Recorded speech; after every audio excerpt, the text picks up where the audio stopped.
Bueno, tal cual les dejé el sistema reproductor femenino, hoy vamos a hablar del sistema reproductor masculino. Este sistema es compartido tanto para la parte reproductiva como para la parte urinaria. Es decir, en las mujeres vimos que la vejiga y el meato urinario forman una estructura aparte y luego está la vagina, útero, trompas y ovarios hacia atrás. Pero en el varón este sistema es compartido. Funciona uno o funciona el otro. No funcionan obviamente que en simultáneo. Al igual que el sistema reproductor femenino, vamos a dividir para su estudio en órganos esenciales y órganos accesorios.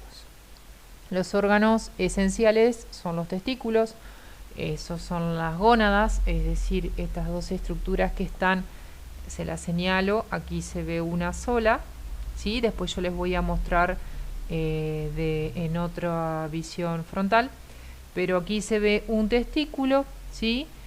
Aparte de la producción de espermatozoides, tiene la función de producir la hormona masculina que es la testosterona. Los órganos accesorios son estas series de conductos, ¿sí? Que va hacia aquí, entra en la cavidad abdominal, pasa por atrás de la vejiga, ¿sí? Esta vesícula, aquí está la próstata, ¿sí? Va a transcurrir por lo que es la uretra a través del pene, ¿sí? Esos son los órganos accesorios, que son las vías o conductos que transportan los espermatozoides desde los testículos al exterior. Unas series de glándulas adicionales que aportan secreciones para proteger y nutrir los espermatozoides y órganos reproductores externos llamados genitales externos. En cuanto a los les voy a mostrar entonces la misma estructura pero de frente. Este vendría a ser el testículo derecho, este es el testículo izquierdo, estos están por fuera, sostenidos por una bolsa o escroto. Después sube de cada uno de los conductos deferentes y el otro de los conductos deferentes. Fíjense que esta es la vejiga urinaria, acá es donde se almacena pis y el pis sale por este conducto al exterior. Pero lo que nos interesa es esto, se forman los espermatozoides, se almacenan aquí, y una vez que se eyacula van a viajar violentamente a través de todo este conducto, van a recibir el aporte de este par de glándulas, de la próstata que está aquí, de este par de glándulas y comparten la salida a través de la uretra. Los órganos externos entonces van a ser los dos testículos y el pene, y los órganos internos son los que quedan dentro de la cavidad abdominal. Aquí tienen un testículo, ¿sí? Fíjense que aquí está el testículo y tiene una parte enrollada alrededor que se llama epidídimo. Cada testículo está formado por millones y millones de estos túbulos, ¿sí? Túbulos seminíferos, que contienen estas células primarias que el hombre trae desde que estaba en la panza de su mamá en forma inmadura, y al comienzo de la pubertad va a desarrollar en forma continua los espermatozoides. Al contrario, o si queremos hacer una diferencia entre la producción de gametas del varón y de la mujer produce un óvulo cada mes y el varón produce miles de millones de espermatozoides por día, en forma continua desde la pubertad. Esto obviamente que durante la pubertad y la adultez es más prolífico, pero llegando a la vejez, si lo comparamos con la reproductividad femenina, sí que se pierde con la menopausia, el varón puede seguir produciendo espermatozoides, aunque sea anciano. Bien, en estos túbulos seminíferos, ¿sí? Fíjense que hay millones de estos túbulos, es donde se forman los espermatozoides, y en los espacios que quedan en esos túbulos, ¿sí? están las células intersticiales, que son las que producen la hormona testosterona. Por eso, cuando se esteriliza a los gatos o se esteriliza a los perros, o cuando se le cortan los testículos a los novillos para que no desarrollen características como toros adultos, tiene que ver con esto, ¿no? Con la imposibilidad de que la testosterona despierte las características sexuales secundarias. Es decir, un hombre nace con todo su potencial, pero es en la pubertad donde madura. Si se extirpan los testículos, se pierde tanto la producción de gametas como la producción de testosterona, que es la hormona que garantiza la masculinidad. Bien, todos estos túbulos van a formar espermatozoides todo el tiempo y van a ser almacenados en el epidídimo. Fíjense que es la misma distribución de túbulos, todos enrollados. El epidídimo envuelve un lateral de cada testículo, ¿sí? Entonces, los testículos producen los espermatozoides, se almacenan ya maduros, ¿sí? Desde la pubertad en adelante en el epidídimo. Los dos testículos están sostenidos por una bolsa o escroto que lo que hace es mantener los testículos fuera del cuerpo a una temperatura menor. Si nosotros tenemos entre 36,5 de temperatura corporal normal, los testículos están entre 1 a 3 grados por debajo. Por eso, al hacer calor, se distienden y alejan a los testículos del cuerpo, y cuando hace frío se acercan los testículos al cuerpo para mantener también esta temperatura constante. Y por eso es tan importante controlar fiebres, por ejemplo, en los varones, ¿sí? Que sea fiebre demasiado alta o que afecten a los testículos, como por ejemplo la papera, que puede descender, este virus, y esto, al cambiar la temperatura, puede provocar esterilidad. Muy bien. Los testículos es el lugar donde se produce la espermatogénesis, es decir, la formación de espermatozoides.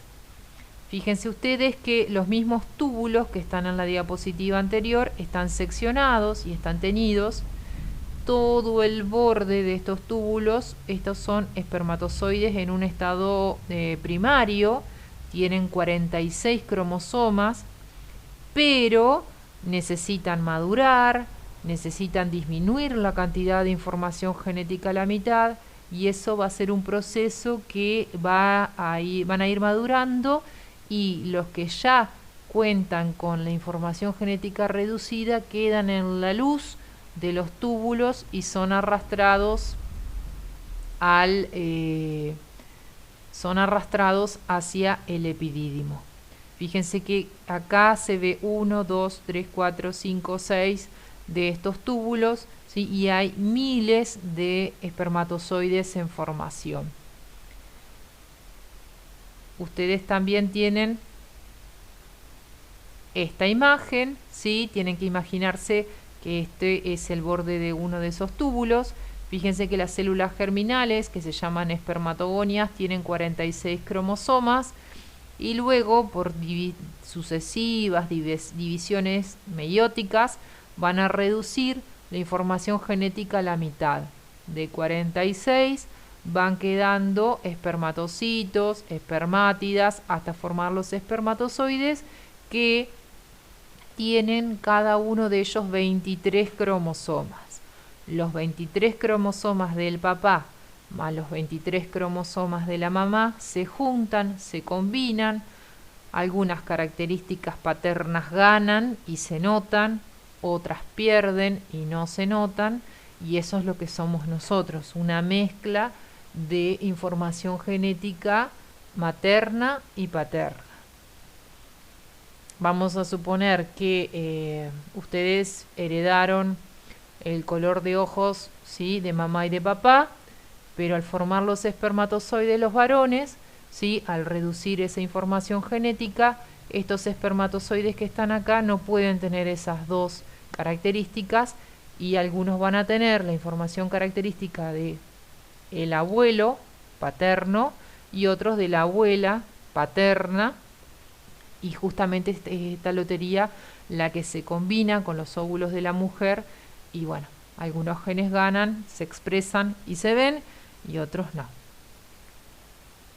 Aprovecho esta imagen para hablar de los espermatozoides. Son células que son muy pequeñitas y muy móviles, al contrario de los óvulos, que son más grandes, ¿sí?, y no carecen de movilidad, ¿sí?, van rodando alrededor de las trompas de Falopio, adentro de las trompas de Falopio.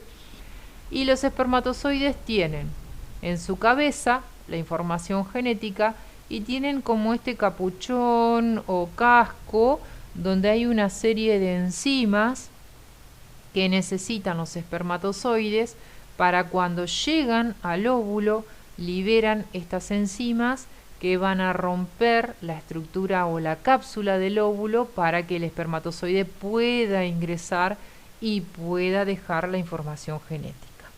Esto se llama acrosoma y es una bolsa, ¿sí?, una estructura que está por encima de la cabeza con una gran cantidad de enzimas que le sirve justamente para llegar y fecundar el óvulo. Luego de la cabeza tiene un cuello con una gran cantidad de mitocondrias que le producen o que le benefician en una gran cantidad de energía, y una cola o flagelo muy móvil que justamente le va a proveer la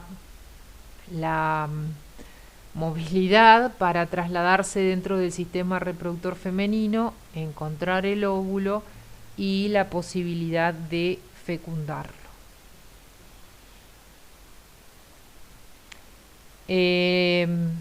Vamos a hablar me voy un poquito para atrás. Aquí, en los espacios de los túbulos, ¿sí?, les conté que hay unas células intersticiales donde se produce la testosterona. La testosterona lo que hace es masculinizar los cambios, las características sexuales de un nene a un puber que ya maduran sus genitales y tiene la posibilidad de ser papá.